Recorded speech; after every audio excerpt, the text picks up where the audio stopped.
Hello and welcome all back to Election Time News America. Today is Thursday, July 24th, 2025. We're going to be looking at how Democrats can potentially win the control of the United States Senate, which is going to be a very uphill battle considering that after 2024, especially with the loss of the seat in Pennsylvania, which was seen by many as a surprise by just 15,000 votes out of over 6.7 million cast. It's going to be a very uphill battle, having to gain 4 seats in order to take control of the upper chamber. Election Time News, your one stop for all things elections and politics, from summations to poll reviews and news. Subscribe below for more content like this about American, Canadian, and Australian elections. And yesterday was episode 2 of the of Today in Politics, and so make sure to check that out if you have not already. So that is now live on YouTube as well as officially hosted on our Substack. So make sure to check both of those out if you have not already. So that is available, and that will be the more in-depth analyses of everything every single week. Also, make sure to follow the Substack, Threads, Instagram, and X, where we do put more information about all of these and new announcements, just like that Roy Cooper is officially now expected to announce his run in the Senate in North Carolina. We will talk about the impact of that in a minute. Remember, there's never a dull moment in politics. So now on to the video here. We do have a bit of let's get that down real quick.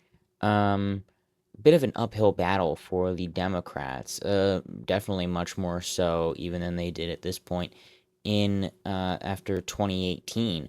Actually, it was the exact same, except they don't have Georgia or Arizona to be able to flip at this point in time, as they already hold both. So that's going to be a relatively difficult task now. They're going to have to look for other states. They also don't have any election in Arizona. That was a special election, but they don't have Georgia. Instead, this time, the special elections are in Ohio and Florida to fill the remainder of the terms for current Vice President J.D. Vance and current Secretary of State Marco Rubio, both of whom won elections, Rubio by 16.4 points and Vance by 6.1 in 2022. So to start things off, we're going to be going in order, just generally going from competitiveness. And so we're going to be doing the 5 frame this time: safe, likely, probable, lean, and tilt, for a bit more discernment. We're making these projections just based off of how things are going right now, especially with the a lot of scandals in the Trump administration, and it is reflecting in his approval rating. He's down to -7.1. Fox News came out with one just 3 days ago. It ended of -8. So there's one by -2, -13. And direction of the country is continuing to plummet. Very recently, we have -19 and -20, which are the lowest ones that we've seen since early June. And then also we have a lot of other issues here. So as you can see, out of the last 4 presidential terms, Trump is currently right now at the lowest of all of them, even beating himself 8 years ago. Biden 4 years ago was at +5. Obama 12 years ago was at +10. So now this is the main problem, is that net approval by issue with inflation and prices is all the way down to almost -30. Healthcare below -25. Jobs in the economy -12. And even his leading issue of immigration, he is now at negative approval.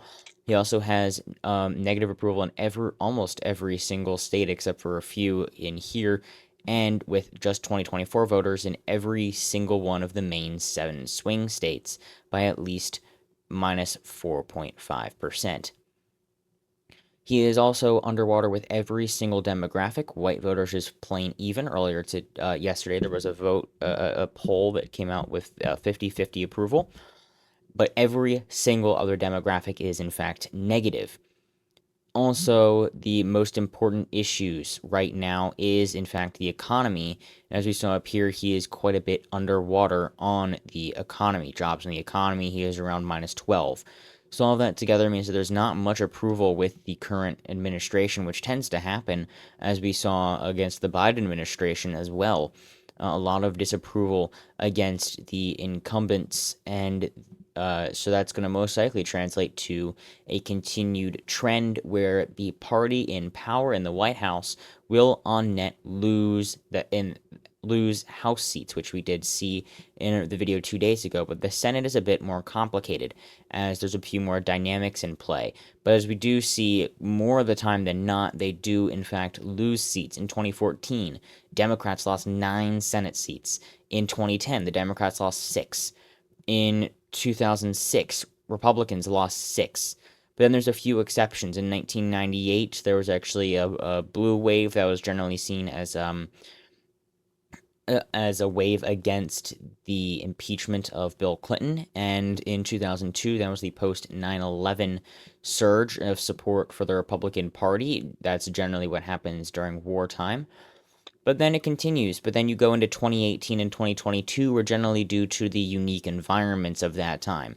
In 2018, you had Democrats who in 2012 had managed to either hold on in or flip, at that point, relatively blue states. Indiana at that point had just 4 years prior gone to Barack Obama by 1%, and then only went to Romney by 9, and or about 10.1 or so, I believe. It's somewhere in that range. It was 10.2, so just over 10 points.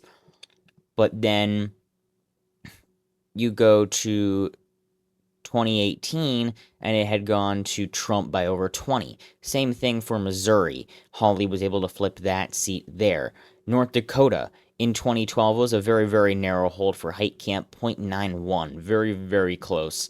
And just was not able to hold on, but still only did lose by 10.8%, which was a lot less than then obviously the 35.7% that Donald Trump had won the state by just about 24 months earlier. And if you also look down at, in general for the Senate seats, the Democrats actually ended up winning all of the competitive seats except for Florida and Texas. And you could argue Indiana and Missouri, but they were a bit less on the radar. They were likely misses, but they managed to hold on in Pennsylvania. Casey by 13.1. West Virginia, Manchin by 3.2. Ohio, Brown by 6.8. Montana, Tester by 3.6. Wisconsin, Baldwin by 10.8. Michigan, Stabenow by 6.5. Florida, they did lose by 0.12. That's the real loss that they had. Texas, Cruz did beat O'Rourke by 2.6. And then they flipped Arizona, Sinema by 2.3, and they flipped Nevada, Rosen by 5. All of those, as well as Smith and Klobuchar was never really in question. She always wins by quite a large amount. Even in 2024, she still won by 15.7, and that was relatively low for her standards. Smith won by 10.6. So in every single competitive race, the Democrats ended up winning, except for in Florida and in Texas, and you could argue Indiana and Missouri, which is still a relatively good year. That's still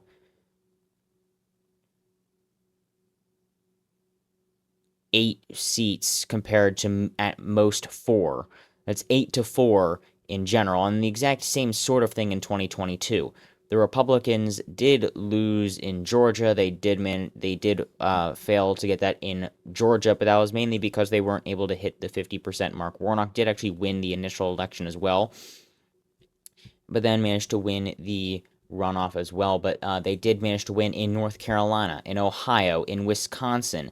The only reason that the Democrats flipped in Pennsylvania was due to a poor choice in Oz, as well as Pat Toomey retiring. If Pat Toomey hadn't retired from 2016 going into 2022, there's almost no doubt that he would have actually been able to hold on to that seat.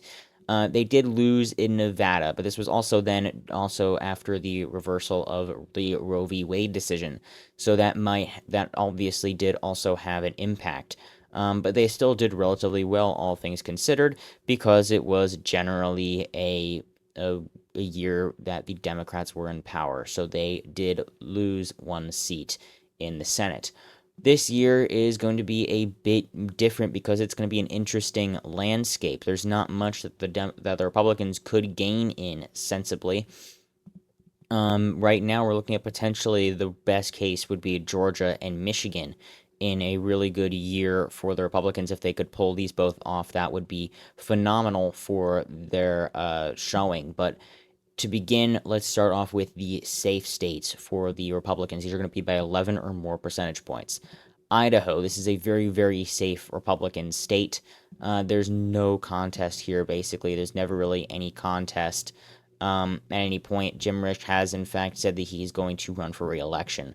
Wyoming is basically the exact same thing. 45 points for Lummis last time. There's no real shot that that she will. Is in fact running for re-election, but there's no real chance that she will not win by a large margin. In South Dakota, Rounds is most likely going to win again. Mike Rounds has not officially stated whether or not he will run for re-election, but it is expected that he will be able to do so. Next up is going to be Oklahoma. This is going to be another very strong Republican state, always is. Kansas is actually not on this list, and we'll get to that in a bit. Oklahoma is a very strong Republican state, and I've won by 30.2%. But then he did resign, so that was the... Oh, interesting. So that was after resignation, but now we have Mullen, who is likely to run for re-election. Then we have in Arkansas, that's going to be another safe state. Alabama is going to be another safe state. Tennessee, Kentucky, and West Virginia. All of those are most likely going to go to Republicans by more than 11. Louisiana's a bit of a special case because of the ranked choice voting jungle primary, but of course it will actually just be a party primary instead of a single blanket primary. So with that now, that basically secures the entire state for the Republicans going into 2026. There's not going to be any other runoffs that will happen or any further tabulations. Also in Montana, it's likely to be over by 11 this time. The only reason that it wasn't in 2020 was because that Steve Bullock was running here, and he was a relatively popular governor of Montana not that long ago. He did actually win re-election back in 2016 against current governor Greg Gianforte, who then actually did run again and flipped the seat in 2020 and recently got re-elected in 2024 by 20.2%. So now we have the safe Democratic states. These are states that are going to go to the Democrats by more than 11%. First off, we have Oregon. Merkley is likely to win re-election by a relatively large amount. Jeff Merkley does not have much of a contest here. He has announced that he is going to run for re-election, but there's nobody really on the entire Republican side to contest here. That's going to be a safe Democratic seat. Next up, we actually have Colorado. It's a very left-trending state. If we look at the sheet here, it's expected no matter whether you go off of the overperformance or the wins above replacement rating, Hickenlooper did very well by flipping the seat in 2020 by 9 points, with the fact that he not only overperformed expectations, or he narrowly underperformed expectations, but that was because he was flipping a seat, so that was to be expected. So that does mean that he is going to win likely by around 12 to 15 points. Next, we go to the state of Illinois, where Dick Durbin is retiring, but likely it will be another strong Democratic performance come 2026, no matter who ends up winning the nomination. We do have a few candidates here. Quite a few have also declined to run, including basically every single incumbent here and current Governor J.B. Pritzker. The Republicans don't have many strong candidates either, though, and basically we're just looking at a strong, likely strong Democratic performance in a relatively blue state. Next, we have Mark Warner, who is likely to win re-election by a strong amount in Virginia come 2026. He's relatively strong performer. The war rating is only 10.4, but that's because of the PVI. He's relatively expected to win by a strong amount, up to 15 points, based on that alone. In Delaware, we have Coons, who is likely to win re-election by a relatively strong amount if he does, in fact, decide to run again. He has not yet indicated that, though.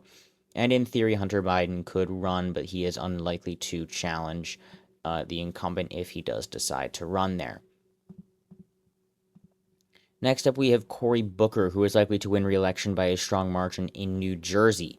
We also have in Rhode Island, Reed is a strong overperformer.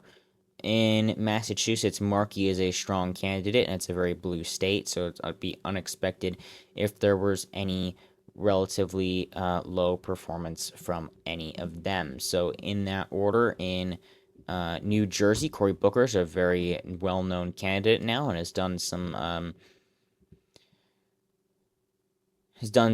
very public things now, such as his record-breaking speech on the Senate floor, and so now he is running for a third term. And so as of right now, it appears that he was likely to win re-election. Reed is a strong overperformer. Just based on that alone, it could be up to 35 or below 25, but the PVI is only 15. Yet he won re-election by 33. So that's quite a bit of an overperformer.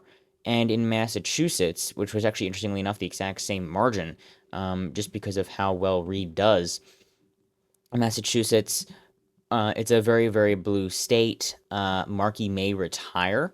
Actually, but he said he is going to run, but he may end up being primaried. It's unlikely that he will, though. And so we don't actually have any very strong candidates in the Republican field, and either way, it is a very, very blue state, so it is likely to end up bad. So now we actually have a tie, 42-42 in the Senate right now, with 16 somewhat competitive states. Expect these to be under 11 percentage points. To start off, we do have the state of Alaska. This one's probably going to be a bit just under 11 points or so. Both slight underperformer in Dan Sullivan, but he is expected to run again. We do have a potential for Mary Peltola to run. She has expressed interest, but she has not officially said, and she appears to be running for governor instead. But interestingly, she actually was beating Dan Sullivan by 3 percentage points in the hypothetical polling. But as of right now, it appears that she's going to run for governor instead, which does leave this open for Dan Sullivan to win re-election by right around 10 to 11 percentage points. Then we move on to New Mexico, where actually Lujan is likely to perform quite a bit better than in 2020. Looking at this here, we can see up to 9 points, as low as 5, according to Split Tickets wins above replacement rating, the subpar candidate.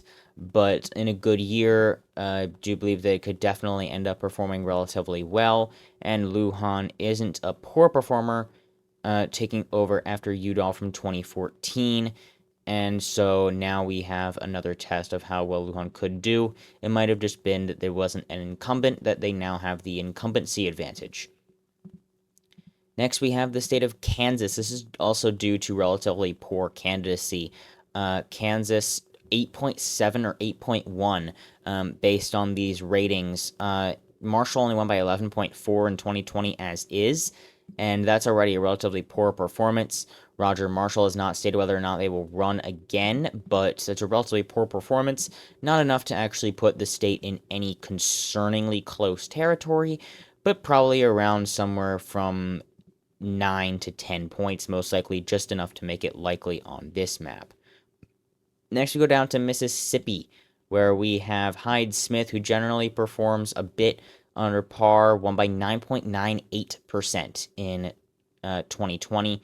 Based on WAR, should win by about 12 points, but based on the difference, 7.2, underperformed by more than she actually ended up winning by. So that's a relatively very poor performer. But that does mean that it's still most likely going to go red on the night, just not by as much as some of these other states. We also have the same case in South Carolina, where Graham only won by 10.3. Lindsey Graham is likely to run again. He's running for a fifth term in office, officially declared. Does have a few people that are running against him, but most likely will end up winning. And we don't have any strong candidates in the Democratic primary other than potentially Joe Walsh. But that's very unlikely to end up turning out to anything in actuality. And we do still have solid ratings from all three of the more reputable sources. So that's going to end up being another Republican win, most likely by just under that margin. Now, the interesting story is in Nebraska, which we'll be getting to in a bit. That would mean that Democrats actually don't have to get to 51 seats in order to make sure that the Republicans lose Senate control. Next up is going to be the likely Democratic seats, which are, of course, going to be from 8 to 11 points. The first one is going to be in Minnesota, where Tina Smith is retiring. She won by 5.2 in 2020, and now we actually have an open seat there, but Angie Craig is the second in line, most likely, but more likely is going to be Penny Flanagan, the current lieutenant governor of Minnesota, who's a relatively reputable name, and of course won multiple races. Then we have the Republican primary, where we have Royce White, who ran against Klobuchar in 2024 and lost by 15.7%. So he's a relatively strong candidate. He got the best margin against her, but as of right now, it doesn't appear that that will be anything very close. And based off of that alone, it would be only 6.1%, but based off of the fact that it'll likely get funding and such as well, I could definitely see this going by 8 to 11 points. Plus, this is also just very preliminary. Next, we also have the state of New Hampshire, which is also generally very Democratic on the federal level. Jeanne Shaheen won by 15.6%, but she is retiring. And now we do have Chris Pappas, who is the stronger of the two candidates out of the two House representatives from New Hampshire. Chris Pappas is from the 1st Congressional District. He won re-election in 2024 by 8.1%. Goodlander only won by 6%.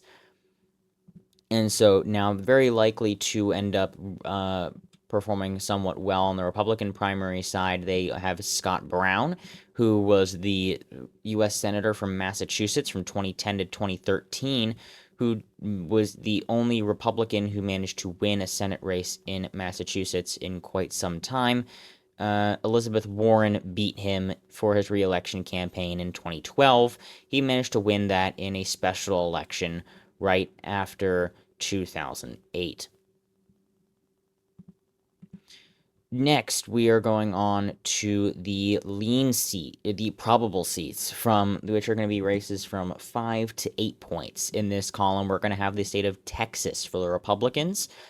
John Cornyn is not a very weak candidate, but he is getting primary, which means that he'll have to spend some money.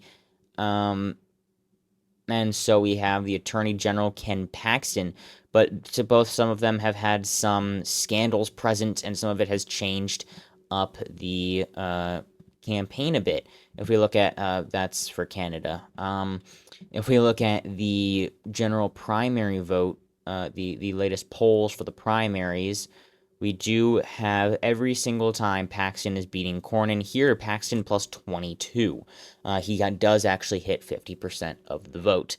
If we scroll down a bit more, but this is also from June. There's also much more recent ones. There's this one, Pulse Decision Science. It's still a bit old, but Ken Paxton is ahead by 19 in that poll. So it appears that Paxton might end up winning, but we do also now have Colin Allred, who is the nominee for the U.S. Senate in 2024, who ran against Ted Cruz and lost by 8.5%, which is an overperformance from the general vote. If you include his performance, then you actually end up having a 4.1% margin. But this is Texas, so I expect that most likely it will actually end up being a bit further than that, which means it would be worse than 2018, but worse for Cornyn or Paxton than 2020, putting this solidly somewhere between 5 and probably 7 points, which would be yet another somewhat close race for the Senate in Texas. All of them have been within 10 points since Cornyn won re-election by 27 in 2014. Next, we move on to the state of Ohio. This is going to probably be between 5 and 8 points. This is going to be an interesting race to watch. Bernie Moreno de-seated Sherrod Brown in 2024, and this is going to be an interesting one to see because they end up having... because now Sherrod Brown has the chance to run again. This is a special election, so that means that it is out of cycle, and it is, I believe,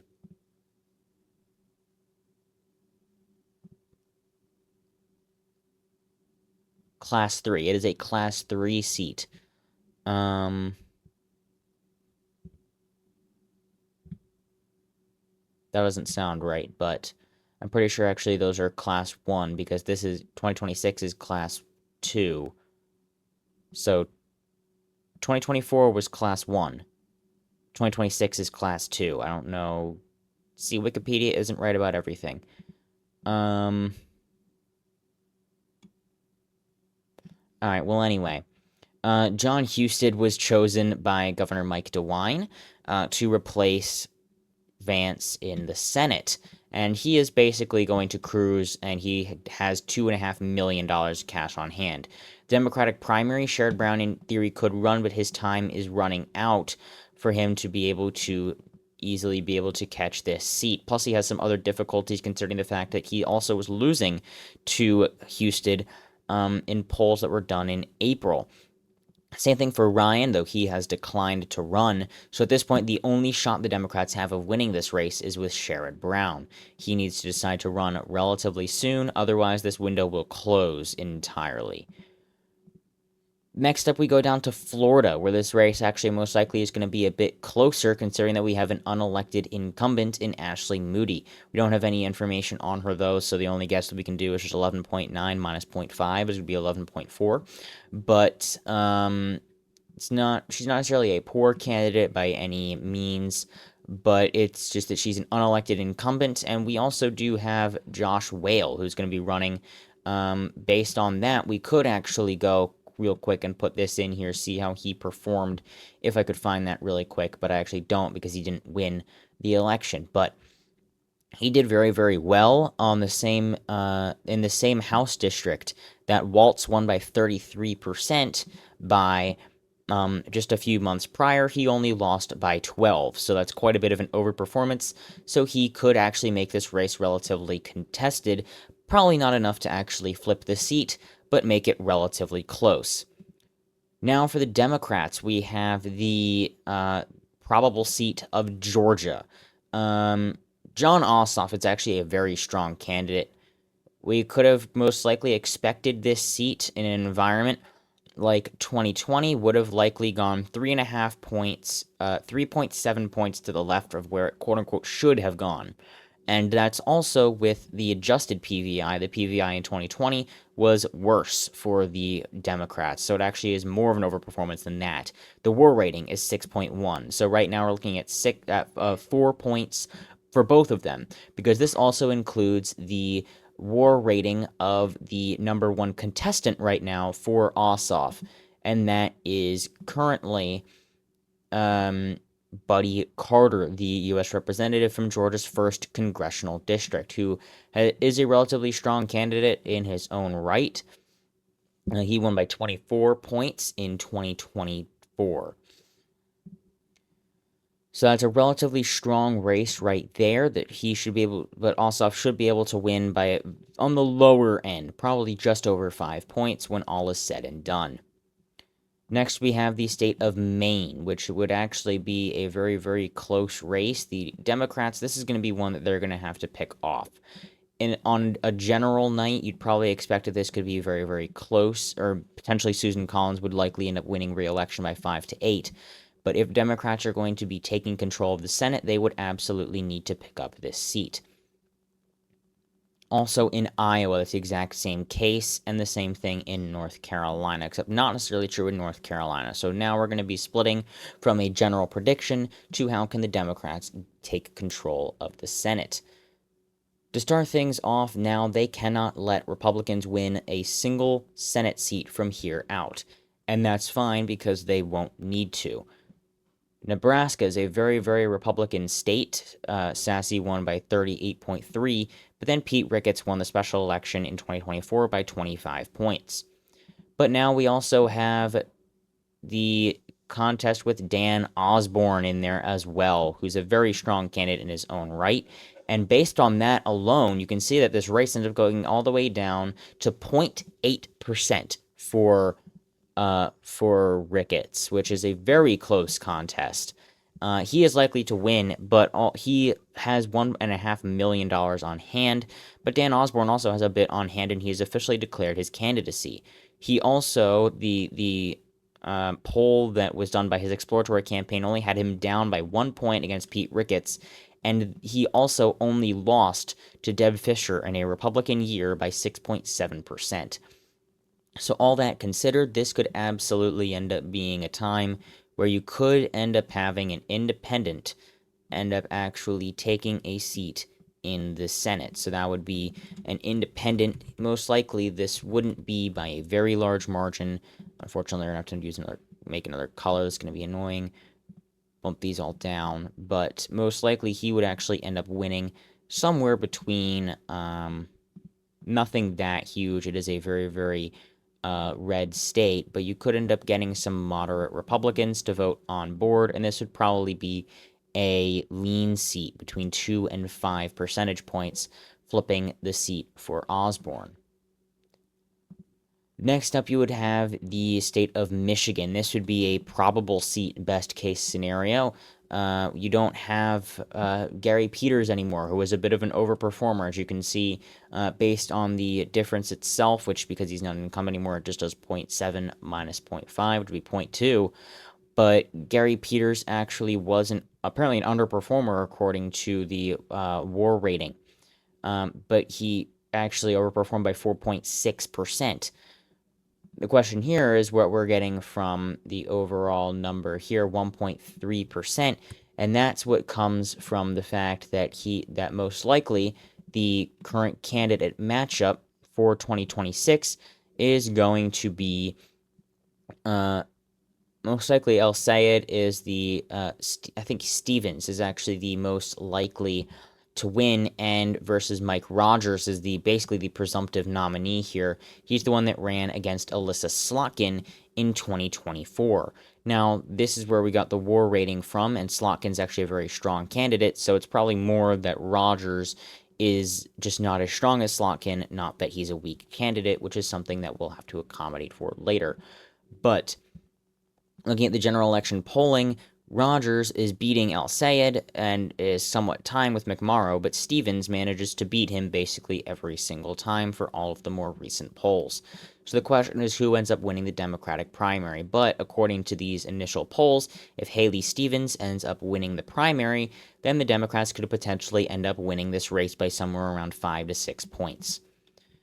Next, we have the next easiest race to pick up, which is going to be the state of North Carolina, which is probably be about a 2 to 5 point race on a good day for the Democrats, because yesterday we had the news broken by Axios that most likely Roy Cooper is going to make an announcement at some point. Here it is, announcement expected between July 27th and August 2nd, according to Axios.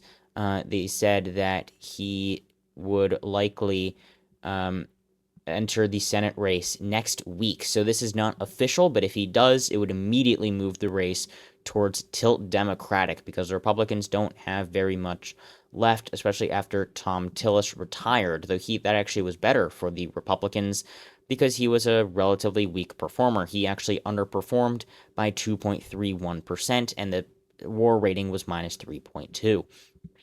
But now that we have Cooper in the race, we don't have a war for governors, unfortunately. But I would expect this race on a really good night could go from 2 to 3 points. For the Democrats, it would be the first time that they would have won a seat in North Carolina since 2008.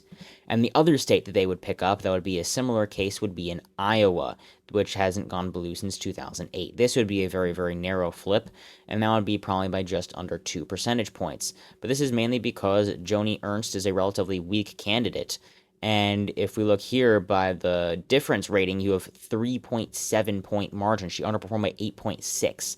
And also, if we look at the field, the primary field, Joni Ernst hasn't declared yet, but Hinson might potentially run, and we have Carlin and Joshua Smith, but Ernst is most likely going to run. And she is winning against somebody else. But here's the main thing, is that we have J.D. Scholten, Nathan Sage, and Zach Walz, who are all relatively strong candidates who may end up doing relatively well. Scholten did pretty well in the 4th Congressional District in 2018 and in 2020. If we look at the overall race there, Scholten lost by 24 in 2020, but he only lost by 3.3 in 2018. This is a much better result than he did in 2020, especially because it wasn't against an incumbent. But Scholten is a relatively strong candidate, and if he does actually end up winning the nomination, things could go very, very well for the Democrats. Look at the hypothetical polling. Joni Ernst was only beating a generic Democrat by 2. So Democrat, and also, not to mention that Iowa seems very susceptible to national shifts. Iowa is a very strong state the Democrats should most likely be focusing on come 2026, as well as the state of Pennsylvania. Both of those, but that's more just for the Senate, or for the House. All three, the Senate, the House, and their governorships are up in Iowa, so that's a main state they should focus on. As in 2018, they managed to flip 3 House districts. They actually held on in one of them in the 2nd district in 2016. They flipped 2 in 2018, and then they lost 2 in 2020. They lost the last one in 2022 after redistricting. But they could absolutely end up getting a lot more out of Iowa, as it also appears to be shifting a lot for national trends.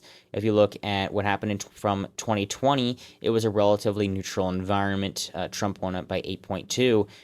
The nation shifts 5, 6, 7 points to the right, and he ends up winning it by 13.2. So it's very susceptible to national shifts as well. So this is a strong state the Democrats should probably focus on come 2026. And then we also get to the final state of Maine, which is a state that Democrats could possibly win by a lean margin, 2 to 5 points. This is going to be very difficult at this point in time now because they don't have any contest against Susan Collins. Probably the best case would be her dropping out. But we do have Jordan Wood, who is former chief of staff to U.S. Representative Katie Porter. We do have David Costello, who is the nominee for U.S. Senate in 2024, though he obviously didn't really get anywhere. He got 10.82% of the vote, though, against incumbent Senator Angus King on the same party, so it was like a second primary of sorts. But that was actually, it wasn't, because King is officially an independent, so he won the Democratic primary. But this would probably be the best bet, would be David Costello.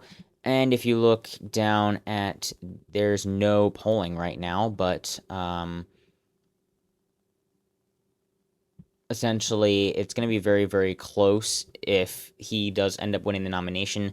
Maine's probably around 6 points on a normal night, but if the Democrats actually really end up working well, they could win it by up to 5 points on a good night, which would mean that they would in fact take Senate control. But this is the least likely section that they are going to take control of out of the House, the governors, and the Senate in that order.